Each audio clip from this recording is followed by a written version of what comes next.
If you're a small business owner, I really want you to pay close attention to what I'm about to share, because your small business needs to be started, it needs to be structured, and it needs to be systematized for you to sell it, for you to exit it. Now, don't get offended and don't get all tied up in, oh, this is my baby and this is the thing that God gave me. Listen to me when I say this.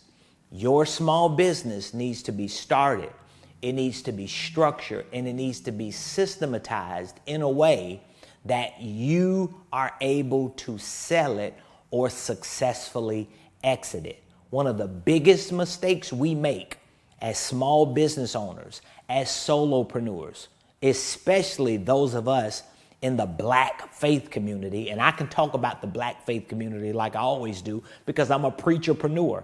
Of course, I'm a Black man, but I've been a preacher in the Black community primarily for over 25 years.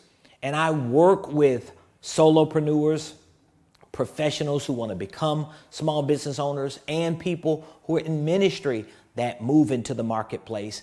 And they typically become so territorial about an idea that they have, about a vision, about a concept, about a product or service, that they don't even start their businesses, structure their businesses, and systematize their businesses in a way that they could actually sell it or exit it at some point in the future. Now, does that mean you have to sell it or exit it? No, it just means that you have at least started, structured, and systematized it in a way that you ain't a slave in it for the next 30, 40 years. And so that its value can increase, so that if in the event you have to exit a role, or if you have to exit some amount of ownership, whether it's 10% of ownership you have to exit and get out of, or 50% of ownership you have to exit and get out of,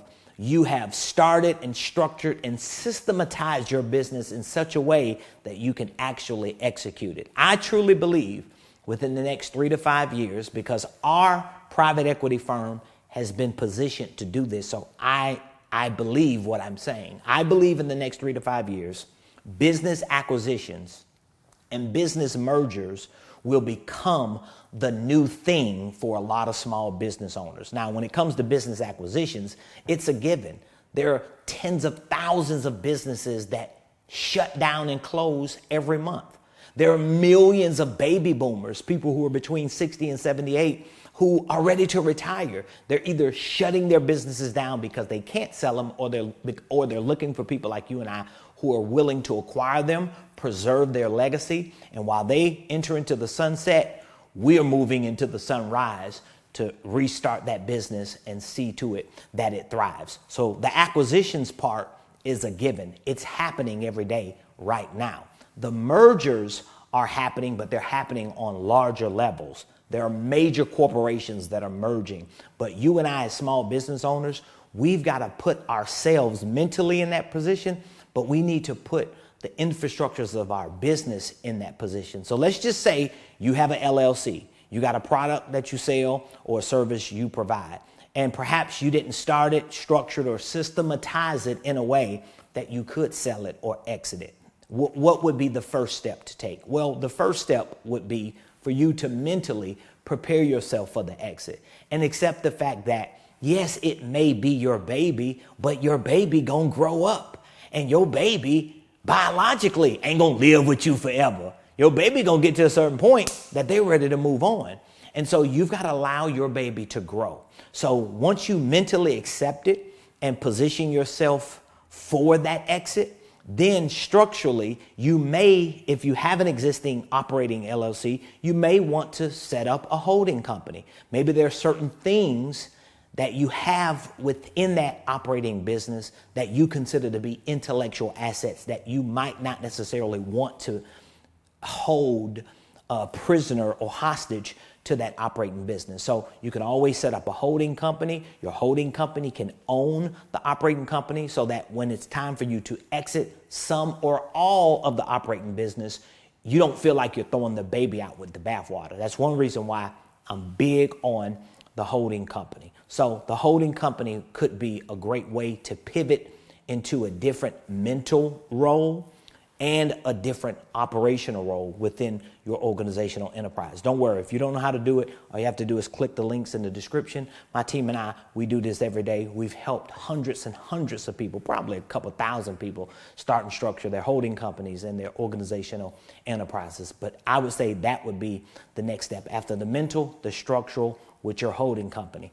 Once you do have your holding company set up, the next step would be for you to work on systematizing your operations. Now, from a professional perspective, this would be considered a general operating system, a GOS. Set up a general operating system. That means you want to find technology for all of your business activities, for your marketing, your sales, that's somewhat of a CRM, for your administration, your operation, and your finances. That would be QuickBooks. So right now I work with clients and students who use 2 specific systems to cover all that, because you don't want to overwhelm yourself. If you start looking at all these technological cloud-based platforms and you're on YouTube for hours and Googling trying to figure out how to integrate them into your business, you're going to get overwhelmed and you're going to give up. So I always recommend to start with 2. One for your finances, which is QuickBooks. We have a link to that if you need it. And Monday.com. It's a great starter platform because it has some CRM features for your marketing and your sales. And it also has project management features for your administration and operational activities. So once you start building this general operating system and then integrate all your activities into it, you now have a business enterprise that has been started, structured, and systematized for a successful exit or for a successful sale. This is one of the most powerful moves or pivots as a entrepreneur and small business owner you can make now so that you can maximize the opportunities within the next 3 to 5 years. Again, RP Capital LLC, our real estate investment, and our private equity firm, we have already positioned our enterprise for these acquisitions and dispositions, and we're working with people like you to show you what you can do right now to be a part of this extraordinary opportunity that we foresee within the next 3 to 5 years. If there's anything that my team and I can do, I always say it. Click the link or one of the links in the description. Don't hesitate to reach out to us. We have educational courses.